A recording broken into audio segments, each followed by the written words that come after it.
लोकसभा चुनाव को लेकर मुख्यमंत्री ने आज कैराना में जनसभा को संबोधित किया। साथ ही हमेशा की तरह अपने भाषण की शुरुआत चैत्र नवरात्रि के अवसर पर आदि शक्ति को याद करते हुए किया और साथ ही अपने भाषण की शुरुआत की। मुख्यमंत्री योगी आदित्यनाथ ने प्रधानमंत्री के बारे में बात करते हुए कहा कि किसानों की बात, श्रमिकों की बात, कारीगरों की बात, जो कि हमेशा भाजपा सरकार ने सोचा, जिसको विपक्ष ने हमेशा लावारिस छोड़ दिया। विपक्ष पर हमला करते हुए मुख्यमंत्री ने कहा, सपा बसपा कांग्रेस ने हमेशा गंदी पॉलिसियों को आम नागरिक के बीच लाया और ना ही इनकी सरकार में कभी बेटियां सुरक्षित रही, ना ही व्यापारी, ना ही आम नागरिक। साथ ही उन्होंने कहा कि भाजपा के कार्य से विपक्ष को हमेशा परेशानी रही है। साथ ही किसानों की बात करते हुए उन्होंने कहा कि किसानों को पैच कि साथ ही उन्होंने किसानों की बात करते हुए कहा कि किसानों को सालाना प्राप्त जो हो रहा है वो सिर्फ प्रधानमंत्री नरेंद्र मोदी जी के नेतृत्व में हो रहा है। इस तरह की बात करते हुए उन्होंने जनसभा को संबोधित किया। साथ ही विपक्ष पर भी जमकर तंज कसा। बंदे बंदे मंच पर उपस्थित उत्तर प्रदेश सरकार के मंत्रिमंडल के मेरे वरिष्ठ सहयोगी, प्रदेश के गन्ना मंत्री चौधरी लक्ष्मी नारायण जी, प्रदेश के औद्योगिक विकास विभाग के राज्य मंत्री श्री जसवंत सिंह सैनी जी, लोकप्रिय सांसद और भारतीय जनता पार्टी के प्रत्याशी प्रदीप चौधरी जी, पूर्व मंत्री श्री सुरेश राणा जी,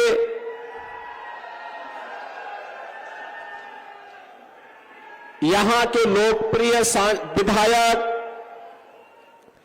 चौधरी कीरत सिंह जी, विधायक नकुड़ श्री मुकेश चौधरी जी, भारतीय जनता पार्टी के प्रदेश के उपाध्यक्ष श्री मोहित बेनीवाल जी, जिलाध्यक्ष महेंद्र सैनी जी, जिलाध्यक्ष शामली श्री तजेंद्र निर्वाल जी, विधान परिषद सदस्य चौधरी वीरेंद्र सिंह जी, लोकसभा संयोजक प्रमोद सैनी जी, जिला पंचायत अध्यक्ष सहारनपुर श्री मांगेराम चौधरी जी, पूर्व विधायक महिपाल सिंह माजरा जी, पूर्व मंत्री साहब सिंह सैनी जी, मंच पर उपस्थित भारतीय जनता पार्टी के सभी पदाधिकारीगण, राष्ट्रीय लोकदल और अन्य सहयोगी दलों के हमारे सभी पदाधिकारीगण और उपस्थित गंगों के सभी मेरे उपस्थित बहनों और भाइयों, महाराजगंज की इस पावन धरा को, जिसे देवादिदेव महादेव भगवान शिव का आशीर्वाद प्राप्त है और यमुना मैया भी जिस पर अपनी कृपा बरसाती है, ऐसी धरा को मैं कोटि कोटि नमन करते हुए इस चैत्र नवरात्र के अवसर पर आप सबका मैं हृदय से अभिनंदन करता हूं। बहनों और भाइयों,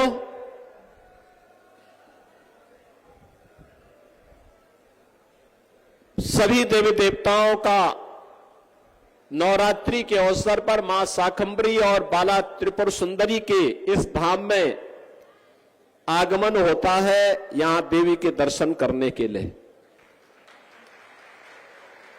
और इस अवसर पर आप सबके कारण मुझे भी गंगों में आने का अवसर प्राप्त हो रहा है।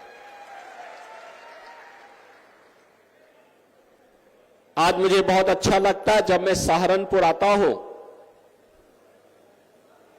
तो सहारनपुर में अब विकास हो रहा है। अब दंगा नहीं है, कर्फ्यू भी नहीं है, भय और दहशत भी नहीं है, बल्कि सहारनपुर विकास की धारा के साथ जुड़ करके विकसित भारत की तर्ज पर विकसित उत्तर प्रदेश के सपने को साकार करने के लिए एक विकसित सहारनपुर बनाने के लिए कृत संकल्पित दिखाई दे रहा है।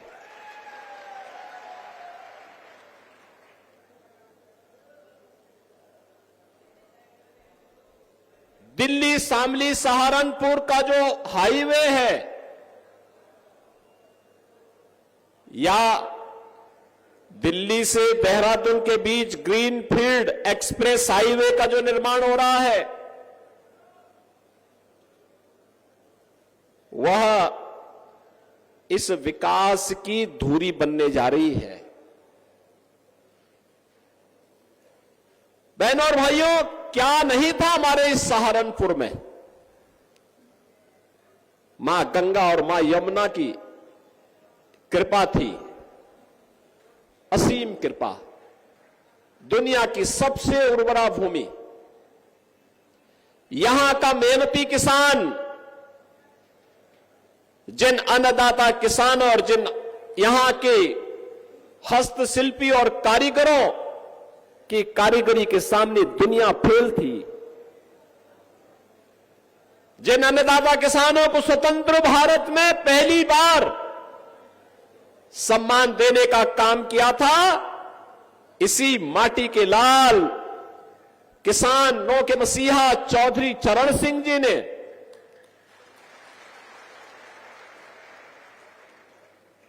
चौधरी चरण सिंह जी के द्वारा किसानों के हितों में किए गए कार्यों के प्रति कृतज्ञता ज्ञापित करने के लिए ही प्रधानमंत्री मोदी जी ने चौधरी साहब को भारत का सर्वोच्च नागरिक सम्मान भारत रत्न दिया है। बहनों और भाइयों, इन मेहनतकश किसानों, श्रमिकों, कारीगरों, हस्तशिल्पियों के सामने दुनिया फेल थी। उन लोगों को उपेक्षित छोड़ दिया गया था। सपा हो, बसपा हो, कांग्रेस हो, इन सरकारों की दंगा पॉलिसी के शिकार हो गए थे। यहां का विकास बाधित हो गया था। अन्नदाता किसान आत्महत्या करने के लिए मजबूर हो गया था। नौजवान पलायन करने के लिए मजबूर हो गया था। बेटियां सुरक्षित नहीं थी, व्यापारी सुरक्षित नहीं था और जातीय खेमों में बांट करके लोगों ने सामाजिक ताने बाने को छिन्न भिन्न करने का काम किया था। और दुष्परिणाम क्या हुआ? कभी देश गुलाम हुआ, कभी हमारे ऐतिहासिक पृष्ठभूमि से जुड़े हुए आस्था के केंद्र तोड़े गए, कभी कावड़ यात्रा पे रोक लगाई गई, कभी सिख विरोधी दंगे होते हैं। कहीं पर किसी भी प्रकार की कोई व्यक्ति अपने आप को यानी सुरक्षित महसूस तो नहीं करता था।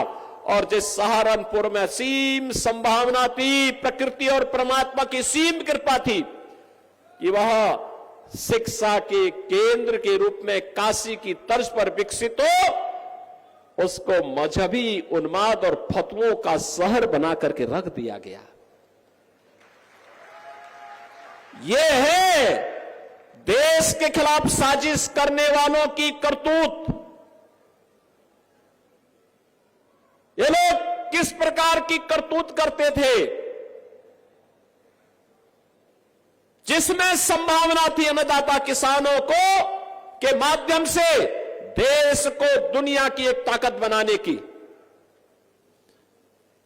जिन हस्तशिल्पी और कारीगरों में ताकत थी कि दुनिया का सबसे अच्छा कारीगरी दिखा करके वे भारत का नाम दुनिया के सामने करें, जिन नौजवानों के अंदर एक जज्बा था कि वह जीवन के प्रत्येक क्षेत्र में नेतृत्व दे सकते हैं। जिन व्यापारियों में ये हौसला था कि दुनिया को अपने में समेट सकते हैं, इन सभी को एक एक करके दरकिनार करके मजहबी उन्माद का केंद्र सहारनपुर को बना दिया गया। और बहनों और भाइयों, गंगो भी उससे वंचित नहीं था। मुझे याद है 2016 में जब सिख विरोधी दंगे हुए थे यहां पर, आपने देखा नहीं इससे पहले क्या होता था, किस प्रकार की अराजकता फैलती थी। जब कांवड़ यात्रा में बैन लगता था तब तो कोई जातिवादी संगठन नहीं आता था,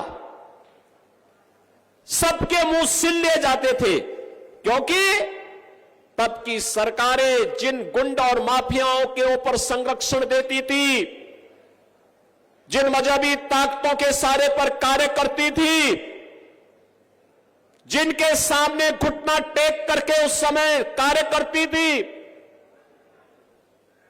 वे लोग कभी भी इस प्रकार की चीजों को स्वीकार नहीं कर सकते थे। और बहनों और भाइयों, परिणाम क्या रहा? परिणाम क्या रहा? जिस बेटी को अपने मां बाप के संरक्षण में अच्छी शिक्षा प्राप्त होनी चाहिए थी, बेटी तो जब शादी योग्य होती है तभी ससुराल जाती है, नहीं तो मां बाप के संरक्षण में अच्छी पढ़ाई करती है।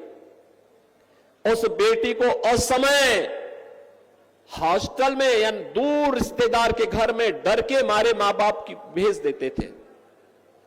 बहनों और भाइयों, यह स्थिति लगातार पैदा करने का प्रयास हुआ। व्यापारी भी असुरक्षित था, व्यापार नहीं कर पाता था, प्लान करता था, किसान को उसकी उपज का दाम नहीं मिलता था, अराजकता का तांडव था। जब कुछ नहीं हो पाया इन लोगों से विकास का कार्य, पहले से बंद चल रही चीनी मिलों को ही बंद करके बेचना प्रारंभ कर दिया। यही तो होता था सपा बसपा कांग्रेस के समय।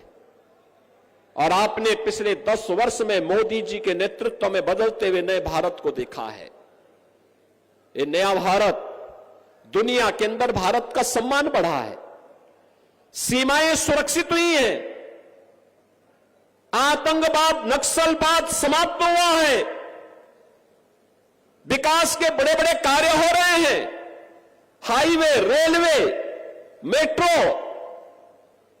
यूनिवर्सिटी, मेडिकल कॉलेज, इंजीनियरिंग संस्थान, ये सभी कार्य हो रहे हैं। और गरीब कल्याणकारी योजनाओं की तो कोई सानी ही नहीं। क्या मोदी जी ने योजनाओं का लाभ देते समय किसी की जाति देखी थी क्या? 80 करोड़ लोगों को पिछले 4 वर्ष में फ्री राशन मिल रहा है। 80 करोड़ लोगों की देश के अंदर भूख का कलंक सदैव के लिए समाप्त हो जाए। जो भूख कांग्रेस ने दी थी देश को, जिस देश के गरीबों को भूखों मरने के लिए कांग्रेस के नेतृत्व ने छोड़ दिया था, कांग्रेस, सपा, बसपा ये सब एक ही थैले के चट्टे बट्टे हैं, कोई अलग नहीं है। ये वोटों के सौदागर हैं, चुनाव के समय दिखेंगे, बाकी संकट के समय सब गायब हो जाएंगे, गायब हो जाएंगे, किसी का अता पता नहीं होता है। और बहनों और भाइयों, यही कहने के लिए आए हैं हम लोग कि इस देश को भूखों मरने के लिए छोड़ दिया था कांग्रेस ने, सपा ने, बसपा ने। देश को 80 करोड़ लोगों को फ्री में राशन मोदी जी के नेतृत्व में मिल रहा है, अगले 5 वर्ष तक निरंतर मिलेगा। कोरोना में दुनिया उभर नहीं पाई है अभी तक, लेकिन भारत में कोई संकट कोरोना का नहीं। 60 करोड़ गरीबों को देश के अंदर 5 लाख रुपए की स्वास्थ्य बीमा का कवर। कोई गरीब इससे पहले बीमार होता था, लगता था परिवार अब तबाह हो जाएगा, लेकिन बहनों और भाइयों, आज आपके पास एक गारंटी है। अगर कोई दुर्भाग्य से बीमार हुआ तो कह सकता है 5 लाख रुपए की स्वास्थ्य बीमा का कवर मेरे पास है, मैं उपचार कराऊंगा। और अगर उसके पास वह भी नहीं बन पाया है तो मेरे पास तो कोई भी विधायक, ये कीरत सिंह हो या मुकेश चौधरी हो या स्वयं प्रदीप चौधरी हो, ये कोई भी अगर मुझे पत्र लिख देता है या कोई पीड़ित भी पत्र लिख देता है, मैं बीमार हूं, मेरा आयुष्मान कार्ड नहीं बन पाया, मुझे पैसे की आवश्यकता है, मैं लखनऊ से तुरंत पैसा भेजता हूं उसके खाते में। क्योंकि ये जाति के नाम पर देखने वालों के लिए, वोट बैंक के सौदागरों के लिए वो उसकी जाति हो सकती होगी, लेकिन बहनों और भाइयों, मेरे लिए वो प्रदेश का मतदाता है, प्रदेश का नागरिक है, उसके हितों का संरक्षण करना मेरा दायित्व है और उसको हर प्रकार की सुरक्षा देना, उसकी समृद्धि के लिए कार्य करना मेरा दायित्व है। और हम बिना किसी संकोच के उसको पैसा पहुंचाते हैं। हमने कभी प्रोपेगेंडा नहीं किया, कभी नहीं किया। ये जितने हमारे जनप्रतिनिधि हैं, जो भी मुझे लिखता है, हम उसको तत्काल पैसा भेजते हैं, क्योंकि हमारा नागरिक है, उसका अधिकार है, स्वस्थ जीवन जीने का उसका अधिकार है। और मोदी जी ने आयुष्मान भारत के अंदर देश के 60 करोड़ लोगों को अधिकार दिया। बहनों और भाइयों, भ्रष्टाचार कांग्रेस, सपा, बसपा की रग रग में भरा पड़ा है और मोदी जी ने भ्रष्टाचार मुक्त व्यवस्था देने के लिए जनधन अकाउंट की हर गरीब का खाता खोल दिया। यही परेशानी है इन लोगों को कि मोदी जी ने क्यों खोल दिया, क्योंकि अब तो गरीब का पैसा सीधे उसके अकाउंट में जा रहा है। इनको परेशानी है। 12 करोड़ अन्नदाता किसान को प्रधानमंत्री किसान सम्मान निधि का लाभ मिल गया। अनुमान करिए, 12 करोड़ किसान 6,000 रुपए सालाना प्राप्त कर रहा है। बहनों और भाइयों, 12 करोड़ गरीबों के घर में शौचालय बन गए। 10 करोड़ गरीबों को उज्ज्वला योजना का फ्री में सिलेंडर मिल गया। और हमने कहा मोदी जी फ्री में कनेक्शन दे रहे हैं तो दाल बिना तड़के का ठीक नहीं, उसको हमने कहा कि दीपावली और होली में फ्री में सिलेंडर भी देंगे। हम दे रहे हैं। और तो और मोदी जी ने प्रधानमंत्री कृषि सिंचाई योजना बनाई। हमने कहा निजी नलकूप धारक किसानों को फ्री में हम बिजली उपलब्ध करवाएंगे। और बहनों और भाइयों, वह भी हमने करके दिखाया। 1500 करोड़ रुपए पिछले वर्ष मैंने दिया था और 2700 करोड़ रुपए इस बार के बजट में भी हमने दिया है। पीएम विश्वकर्मा योजना हो या वन डिस्ट्रिक्ट वन प्रोडक्ट की योजना, हर एक में व्यवस्था दी। बेटी के जन्म लेने से लेकर के बेटी के शादी ब्याह तक की योजना हमने दी है। बेटी जन्म लेगी, मुख्यमंत्री कन्या सुमंगला योजना, स्नातक तक की पढ़ाई की सुविधा दे रही है। और बेटी शादी ब्याह के योग्य होगी, 51,000 रुपए की राशि उस बेटी की शादी के लिए मुख्यमंत्री सामूहिक विवाह योजना के अंतर्गत उस बेटी के लिए यह भी हम लोग उपलब्ध करवा रहे हैं। नौजवान के लिए पीएम स्टैंड अप की योजना है, स्टार्टअप की योजना है, पीएम मुद्रा की योजना है। सरकारी नौकरियों में कोई भेदभाव नहीं, अब सरकारी नौकरियां निकलती हैं। हमारे सहारनपुर के नौजवान भी भारी संख्या में उसमें भर्ती होते हैं। पुलिस की भर्ती हो या शिक्षकों की भर्ती हो या कोई भी सरकारी भर्ती हो। नहीं तो पहले 2-3 जिलों के लोग ही भर दिए जाते थे, बाकी लोगों को ठेंगा दिखा दिया जाता था। हमने कहा नहीं चलेगा, 75 के 75 जनपदों की भर्ती होगी। और अगर कोई नौजवानों के भविष्य के साथ खिलवाड़ करेगा, उसके बाप दादों की भी प्रॉपर्टी को जब्त करके गरीबों में बंटवाने का काम करेंगे। पहले माफिया सिर चढ़ करके बोलते थे। कैसे माफिया सिर चढ़ करके बोलते थे? छोटी छोटी बात को ले दंगा होता था। आज देख रहे हो कि दंगा करने वाले भूल ही गए, दंगा भी कभी होता था। उल्टा लटका दिया जाता है उनको।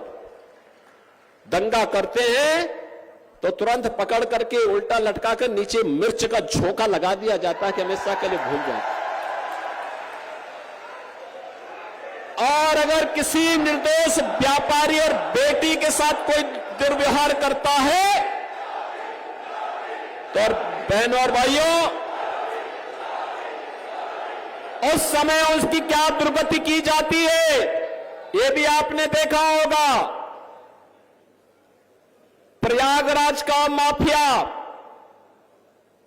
जबरदस्ती एक पिछड़ी जाति के व्यक्ति की निर्मम हत्या करने के आरोप में किस तरीके का व्यवहार करता था, और बहनों और भाइयों उसकी प्रॉपर्टी को जब्त करके हमने गरीबों के लिए मकान बना दिए। वहां लोगों ने कहा ये सब क्या कर रहे हैं, तो बहुत बड़ा माफिया है। हमने कहा कितना बड़ा माफिया है तो समय बताएगा, लेकिन फिलहाल गरीबों को मकान बनाऊंगा भी और अपने हाथों से मैं देने के लिए जाऊंगा। और मैं स्वयं गया था वहां देने के लिए। बहनों और भाइयों, यह केंद्र की या राज्य की जो भी सरकार है, इसका एक ही विजन है और वह है जनता जनार्दन की सेवा करना, अपने राज्य को और अपने देश को दुनिया की सबसे बड़ी ताकत बना देना, क्योंकि इसी में आपका भविष्य भी उज्जवल है और आने वाली पीढ़ी का भविष्य भी उज्जवल है। बहनों और भाइयों, इसीलिए हम लोग आए आपसे कहने के लिए। ये चुनाव में सबको याद आता है, किसी को जाति नजर आती है, किसी को मत और मजहब नजर आता है, किसी को कुछ और नजर आता है, लेकिन हम लोगों को चुनाव के दौरान भी, चुनाव के बाद भी, चुनाव के दौरान भी, बाढ़ के समय भी मैं ही आया था इधर। तब ये सपा बसपा कांग्रेस किसी के लोग नहीं आए होंगे, क्योंकि उनको फुर्सत ही नहीं थी। किसी को इटली जाने से फुर्सत नहीं है, किसी को कहीं और जगह इंग्लैंड घूमने से फुर्सत हो, तब ये लोग यहां आएंगे ना। और जब सत्ता में रहते हुए इन्होंने लूटा होगा, उस पैसे को देखने के लिए जाते होंगे, लेकिन उसको हम लोग यहां पे दुरुपयोग नहीं करने देंगे। घबराइए मत, धीरे धीरे करके वो पैसा भी भारत में वापस आएगा और गरीबों के लिए इसी प्रकार की योजनाओं का लाभ भी देंगे। और इसलिए आज हम सब आए हैं। बहनों और भाइयों, आपसे कहने के लिए मैं आया हूं एक बार, मोदी जी देश की आवश्यकता है। मोदी जी ने देश को विकास का एक एजेंडा दिया है, सुरक्षा का माहौल दिया है, 140 करोड़ लोगों का सम्मान बढ़ाया है और भारत को दुनिया की तीसरी बड़ी अर्थव्यवस्था बनाने के लिए मोदी जी को तीसरा कार्यकाल आवश्यक है। और मोदी जी को तीसरे कार्यकाल के लिए प्रदीप चौधरी को भी तीसरी बार कैराना में सांसद के रूप में जीतना आवश्यक है। बहनों और भाइयों, आपने प्रदीप चौधरी को 2017 में विधायक बनाया था, बाद में सांसद पद के उपचुनाव में वह चुनाव लड़े थे और चुनाव जीते। चुनाव जीतने के बाद फिर से आपने उनको सांसद के रूप में चुनाव बना करके भेजा। आज फिर से आपके बीच में है। अपनी सहजता, अपनी सरलता, अपनी उपलब्धता, एक संसदीय क्षेत्र काफी बड़ा होता है, गांव गांव जाने का प्रयास होता है, लेकिन हमें देश के बारे में सोचना है। हमने इसीलिए कीरत सिंह को और मुकेश चौधरी को उन विधानसभा क्षेत्रों में दायित्व दिया है, वे विकास के लिए कार्य करें, जो भी विकास की आवश्यकता है उसके बारे में बताएं। ये दोनों लोग मेहनत करते हैं, कार्य करते हैं, प्राणपण से जुड़ते हैं और तब जाकर के विकास की योजनाएं आती हैं। बाढ़ संबंधी समस्या का समाधान करने में लोग सफल हो पाते हैं।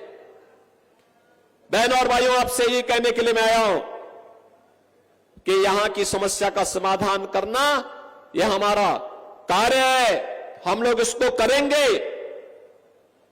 देश के हित में हमें बड़े फैसले लेने के लिए देश के अंदर एक ऐसी सरकार चाहिए जो 140 करोड़ लोगों के बारे में सोचे। और इसीलिए कहा जा रहा है ये चुनाव फैमिली फर्स्ट बनाम नेशन फर्स्ट का चुनाव है। कुछ लोगों के लिए अपना परिवार महत्वपूर्ण हो जाता है, वे उससे बाहर नहीं सोच सकते। हमारे लिए तो 140 करोड़ का भारत ही मोदी जी के लिए अपना परिवार है, इसलिए 140 करोड़ लोगों के लिए देश के बारे में मोदी जी सोच रहे हैं। कुछ लोगों के लिए जाति के नाम पर लोग आएंगे, लेकिन जब जाति पे संकट आएगा ये सब गायब हो जाएंगे, तब इनको ये नहीं दिखाई देगा। ये दंगा पॉलिसी वाले लोग ही जातिवाद भड़का रहे हैं। ये दंगा करवाने वाले और कर्फ्यू करान लगाने वाले लोग आज जातीयता का विस्मरण करने का प्रयास कर रहे हैं। याद रखना, मैंने पहले भी कहा, हमारी सरकार ने दंगा मुक्त वातावरण दिया है, कर्फ्यू मुक्त उत्तर प्रदेश दिया है, और दंगा और कर्फ्यू लगाने वालों की गर्मी को शांत करके आपको एक शांत वातावरण दिया है, बहुत शुद्ध वातावरण दिया है। उनको फिर से पनपने का अवसर मत दीजिए। ये जातिवाद की राजनीति, ये जातिवाद की राजनीति भाइयों बहनों, दंगा और कर्फ्यू को आमंत्रण करने की शुरुआत है। बेटी और व्यापारी की सुरक्षा के लिए खतरे की घंटी है, विकास का बैरियर है। यहां के विकास को बाधित करने की साजिश का हिस्सा है। हम इससे ऊपर उठ करके कार्य करें। हमें सहारनपुर के अंदर, गंगोह के अंदर, नकुल के अंदर किसी भी प्रकार के दंगाइयों को, किसी भी प्रकार के भ्रष्टाचारियों को, किसी भी प्रकार के उन अराजक तत्वों को जिनके कारण यहां की बेटी, यहां की माताएं, यहां की बहनें, यहां का व्यापारी, यहां का अन्नदाता किसान, यहां का नौजवान, उसके जीवन के साथ खिलवाड़ होता हो, उसको हम यहां फिर से पनपने नहीं देंगे, चाहे वह कोई भी हो। हमारा एक ही मिशन है, जो मोदी जी का मिशन है वही हमारा मिशन है। जो मोदी जी का विजन है उसी राष्ट्रवाद के विजन के साथ, मिशन के साथ हम भी जुट करके नए भारत के निर्माण में हम भी कार्य करेंगे। और बहनों और भाइयों, हमें इस बात को ध्यान में रखना होगा, महाराणा प्रताप ने यही कहा था,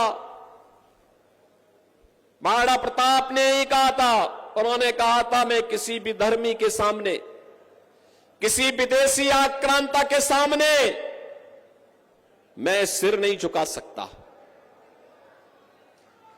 देश का स्वाभिमान होता है। महाराणा प्रताप ने अपनी लड़ाई देश के स्वाभिमान के लिए लड़ी थी, राष्ट्रीय स्वाभिमान के लिए लड़ी थी। उन्होंने कहा था कि हम किसी भी विधर्मी के सामने सिर नहीं झुका सकते। वह लड़ाई सत्ता की नहीं थी, राष्ट्रीय सम्मान की थी, राष्ट्रीय स्वाभिमान की थी। और आज की लड़ाई भी राष्ट्रीय सम्मान और राष्ट्रीय स्वाभिमान की लड़ाई है। और इसलिए बहनों भाइयों, एक तरफ भारत के सम्मान और स्वाभिमान की लड़ाई लड़ने वाली भारतीय जनता पार्टी है, और दूसरी तरफ भारतीयता को, भारत के सम्मान को ठेस पहुंचाने वाली कांग्रेस और उनके नेतृत्व की इंडी गठबंधन में जुड़े हुए सपा और अन्य दल हैं। इनके करामात आप देख सकते हैं। मुझे एक बात बताओ, मैं पूछना चाहता हूं, अयोध्या में राम मंदिर के निर्माण में खुशी हुई है ना? हुई है, हुई है। आप मुझे बताओ, अयोध्या में राम मंदिर का निर्माण क्या ये कांग्रेस, सपा या बसपा के लोग करा पाते क्या? ये लोग करा पाते क्या? जब ये राम मंदिर का निर्माण नहीं करा सकते, 3 तलाक की कुप्रथा को समाप्त करके अच्छा काम हुआ है ना?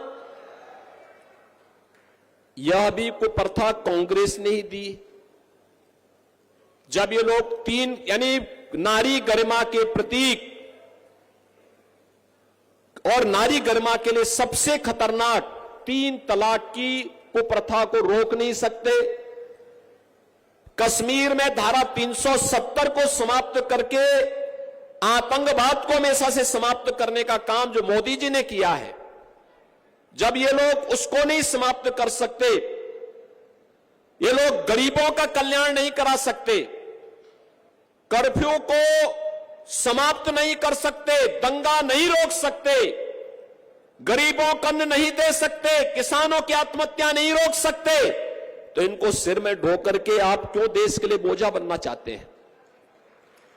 मत ढोइए इनको, बोल दीजिए कि भाई तुम्हें बहुत मौका दिया है, अब जाने दो भाई, बहुत हो गया है। और जो कोई जाति की बात आपके सामने कहता है, कहता तब कहां थे जब राम मंदिर का आंदोलन चल रहा था, तब कहां थे जब कांवड़ यात्रा पे रोक लगाई जा रही थी, तब कहां थे जब मुजफ्फरनगर का दंगा हो रहा था, जब वहां कर्फ्यू लग रहा था, जब निर्दोष लोग जेल के अंदर डाले जा रहे थे। ये सुरेश राणा थे, महीनों जेल में बंद थे, क्योंकि इन्होंने मुजफ्फरनगर के दंगे का विरोध किया था।